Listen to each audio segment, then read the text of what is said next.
Carlos Sainz is set to leave Ferrari at the end of the year in what seems to be a painful departure from the team now that they're seemingly in a stage where they could fight for the championship in the upcoming years. The Spaniard has expressed his feelings about the bittersweet departure from Ferrari, and it looks like he'll have a lot more motivation than usual in order to prove to the Maranello team that they've kind of hired the wrong driver. But are these situations available from his side? And if so, can the karma strike Ferrari back?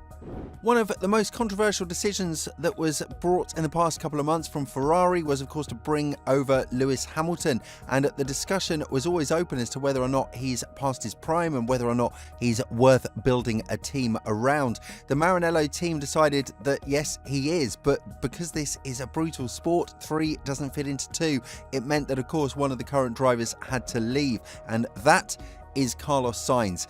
Even though he found a seat in a team that is much less attractive compared to Ferrari, Williams, it's still painful that the team has all of a sudden managed to get on top of their issues right at a time when he'll be replaced by Hamilton. This is something that was not accepted easily by Sainz, and when talking about it, he went on to talk about his involvement in the development of the car. And even though Leclerc is the driver who has been dubbed to be the next champion for Ferrari, we can't ignore the fact that Sainz has driven brilliantly for the team, winning races like Australia and Mexico this year.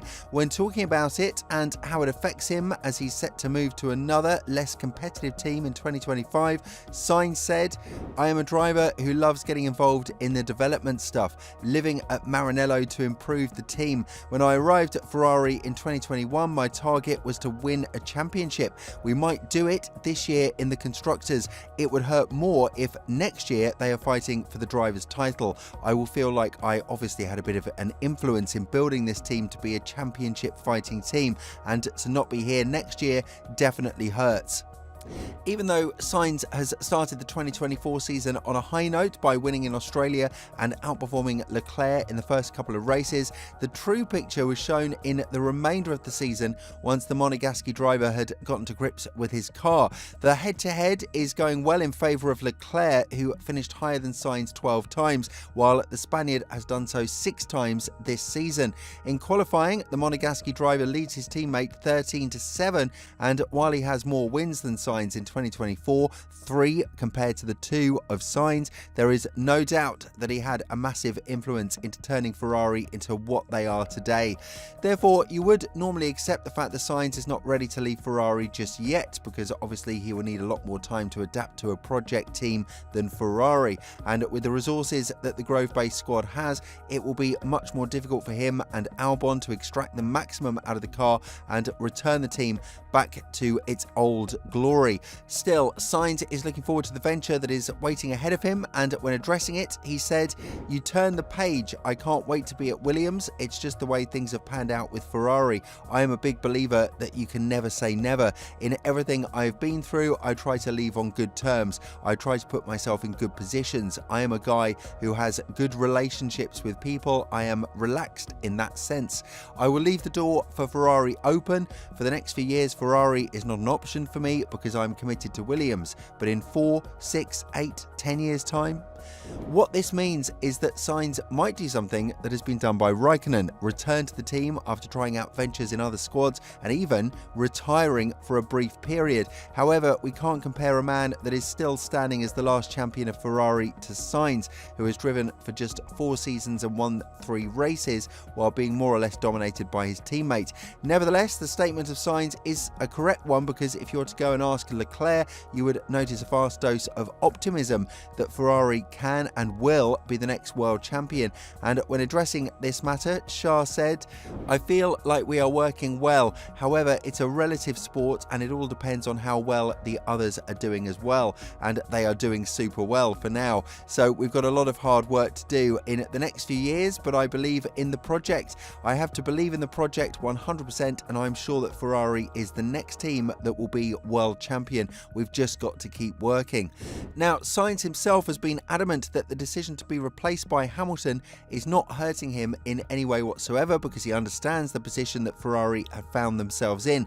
They were presented with the opportunity to sign a 7-time world champion after all, and it's something that comes once in your lifetime. Apart from that, there is no bad blood between Sainz and the members of Ferrari, despite people trying to make up drama as Leclerc passed right next to Sainz in the win in Mexico, which suggested that he was not happy that the team didn't prioritise him in the championship fight, although that was vastly denied by Leclerc himself. But still, having Hamilton at the position of Sainz is something that can be labelled as a double-edged sword, because he is a man who is edging closer to his 40s and is much closer to retirement than he is to the beginning of his career, although Hamilton stated that he intends to stay in this sport longer than Alonso, which suggests some fruitful years in Ferrari and potentially even another change if something goes horribly wrong with his first tenure. The age factor is something that experts have called in as a huge mistake when it comes to Ferrari signing Hamilton over extending Sainz's stint. When talking about how easy it was to sign Hamilton, Vasseur has gone on to say it wasn't difficult to sign Hamilton actually. Ferrari has always been in his thoughts in some ways, and now the stars have aligned, but he comes to win, not on vacation, and I'm convinced that we have everything to try. Even Hamilton himself stated that to wear the red suit is something he has dreamt of ever since he was a little kid, despite spending the majority of his career with McLaren and Mercedes. It just goes to prove Vettel's statement that everybody is a Ferrari fan, even if they say they are not. They just are. But for Hamilton, the signing with Ferrari will be much more than just fulfilling a dream and retiring on a high note. He's adamant that the team needs to fight back to where they were in 2007, where Raikkonen managed to win the championship over Hamilton and Alonso by 1 point in the infamous McLaren intra-team battle. And when talking about it, the 7-time world champion said, "Of course, I think for every driver growing up, watching the history, watching Schumacher in his prime, I think probably all of us sit in our garage and see the screen pop up and you see the driver in the red cockpit and you wonder what it would be like to be surrounded by the red." But Ferrari is a team that's not had huge success recently since 2007, and I saw this as a huge challenge. I've got a great relationship with Fred. Obviously, I raced with him in Formula 3 and we had amazing success there, and also in GP2, and that's really where the foundation of our relationship started. We just always remained in touch. I thought that he was going to be an amazing team manager at some stage and progress to Formula 1, but at the time he wasn't interested in that. The situation is quite interesting though. Sainz will have to prove his talents in an underperforming car in Williams, and we'll see whether or not he has what it takes to turn the team back to its old ways. As for now, the first step will be to be a consistent point scorer and a midfield competitor before the new era strikes. With all this in mind, do you think that Sainz will have an opportunity to sign with Ferrari at some point further down the line? And if so, which driver do you think he'd replace?